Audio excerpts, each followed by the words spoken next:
Hello. The building over there is an abandoned Shari's restaurant in Corvallis, Oregon. And this time we're gonna be exploring the inside. So let's take a look at it. Shall we begin? As usual, sign is still intact.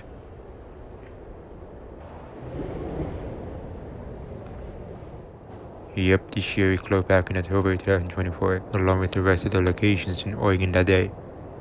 So sad. Ta-da! We're officially inside an abandoned Shari's restaurant. What you're seeing right now is the vestibule. No surprise. There are two main entrance doors on either side of the restaurant, just like the one in Kaiser. If you haven't seen that video yet, please do so in the description below. We're heading to the lobby right now.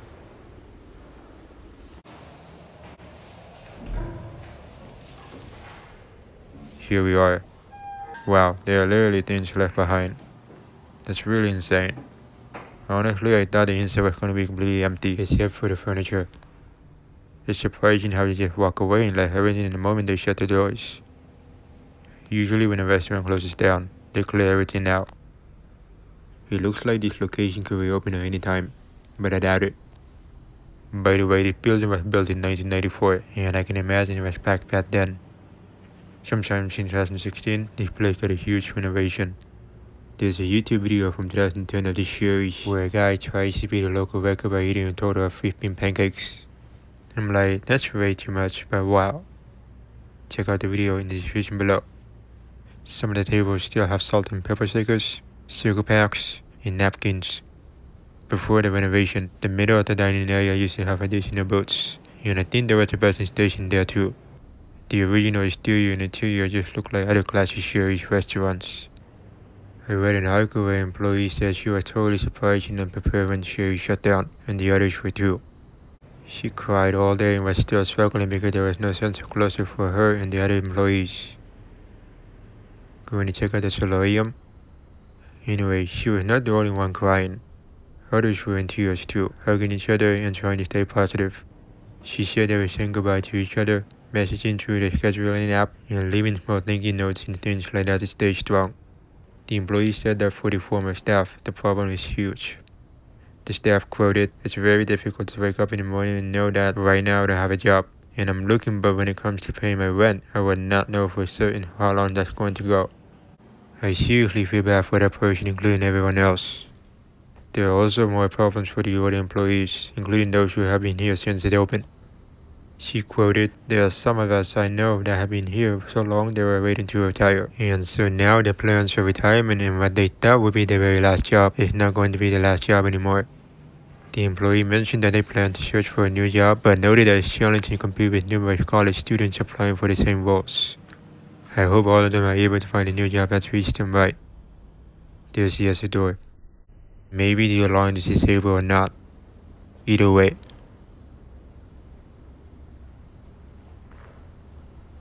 We're in the service passageway. I don't even know how long all the stuff left behind was stayed there before it removed. The floor is a bit messy too. This area is where the food was already cooked, and the servers would just add the toppings before serving. Same thing for the drinks too.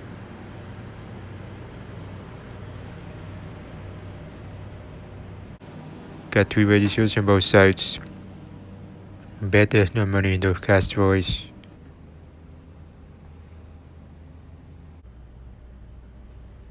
Pie display is empty. I don't know if the motor is running or not. Check this one out. It's a restaurant safety emergency procedures media info. Interesting. By the way, Shari acquired Coco's and Carol's in 2018. Ironically, there used to be several Carol's restaurants in Oregon, but I believe they all shut down in the mid-2000s. There's ATM on the right.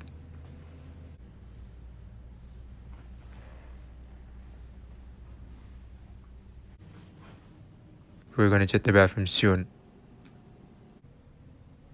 This one right here is the old buzzing station. Oh, look at this. It's true that all Shari's were dealing with supply issues, and some menu items were out at the time.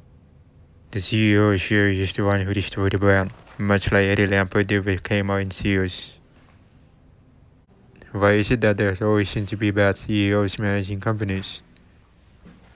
I don't get it. Let me show you the women's store. The women's room seemed to be locked. I tried to open it but couldn't get in.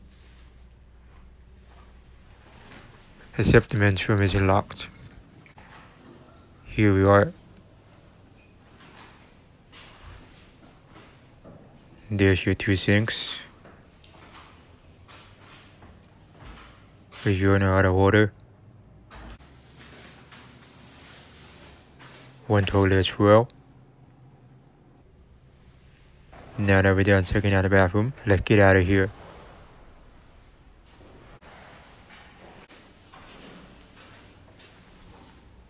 We got more dining areas to explore.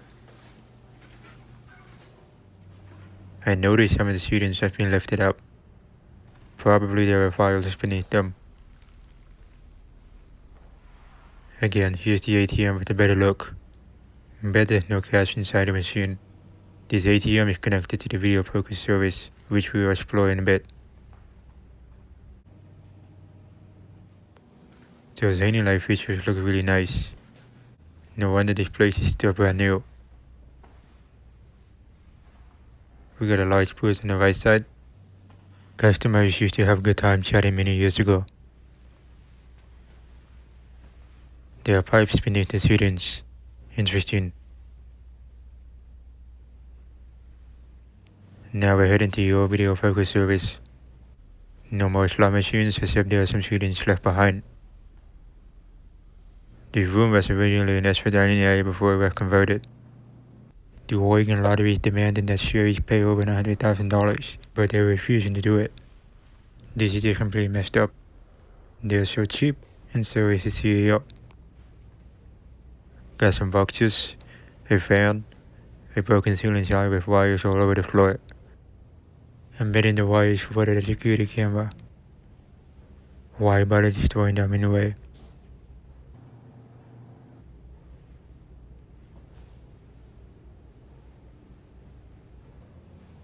The restaurant also saw alcohol back then.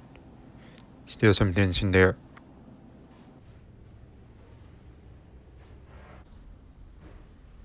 An emergency light is on. Weird. Let's hit the closet. Here's what it looks like. Still some things inside. We have a ladder that goes up to the roof.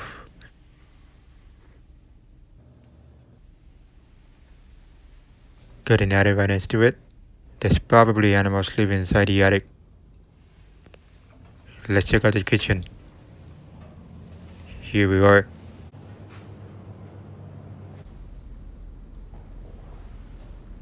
This area right here used to be the old bakery department where they made pies. The pies were not really homemade at all. The pie ingredients were clearly from Cisco.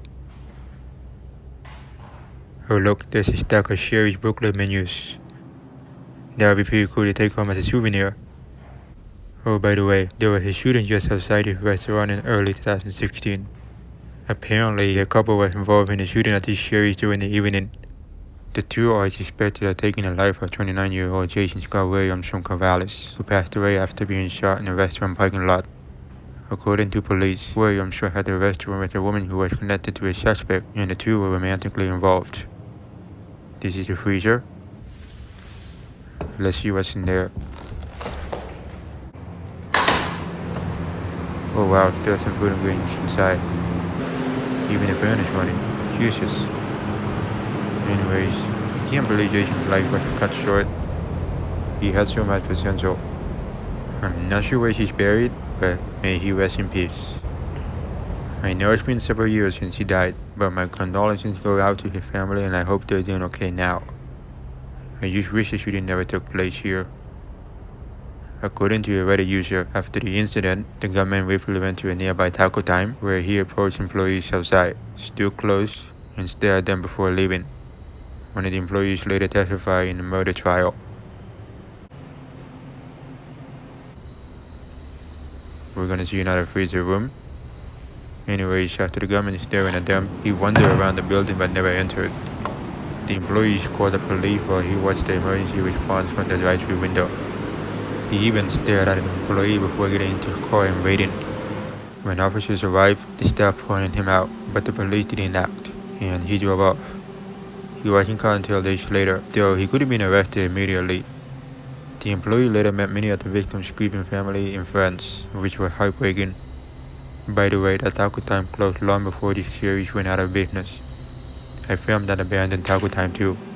If you haven't seen it yet, the link is in the description below.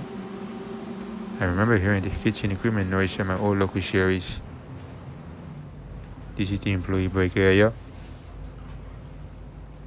Got some info on the wall. Let's check the manager's office. Dang, there's tons of stuff around here. They didn't have the time to clean out the place. There's a safe on the floor, but there's nothing inside except for some random stuff. I would be surprised if there's any cash or coins have been left behind. I wonder if logging into the computer still works. Maybe it does. Wow. Checking the file cabinet. More papers down there. We don't have time to check everything.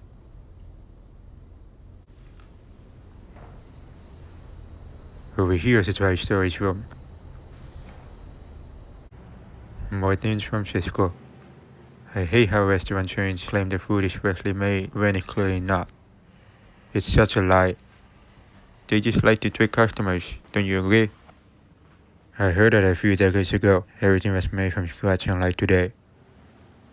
Although there are only a few mom and pop restaurants that serve homemade food, that's actually a good thing.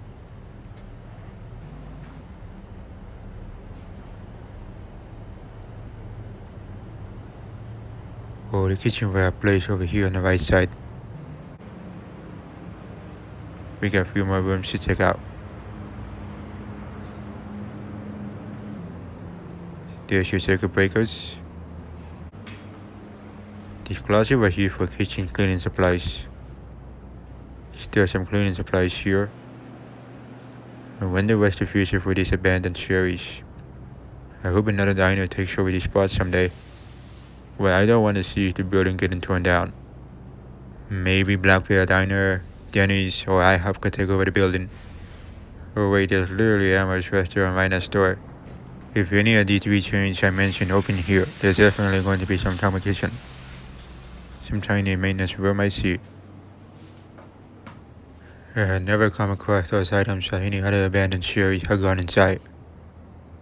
Interesting. Got a water heater next to it.